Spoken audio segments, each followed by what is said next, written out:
This is an amendment on something that I care very, very deeply about, on fracking, and I've tabled it to ban it for once and for all.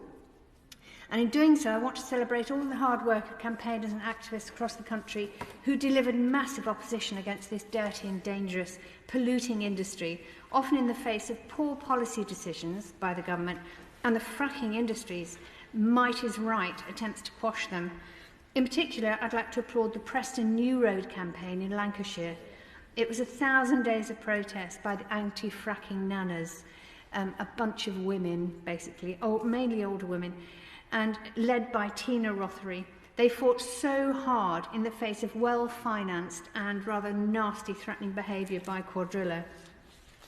Now, in the 2019 general election, it was announced that we had won on this particular issue. The Conservatives, along with every other political party in Parliament, declared themselves to be against fracking.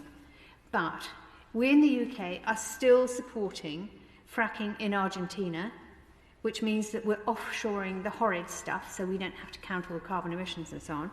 And Namibia is being exploited by a Canadian company. Now, Ireland called for an international ban this year, and calls are now growing for an Irish-led global ban on fracking. And I'd be interested to know from the Minister if that's something that the government might support. But here in the UK, there are still legal loopholes which could allow fracking to be forced upon communities. I'm most worried that, even if the Secretary of State did reject planning permission for fracking, that this could be overturned on a judicial review.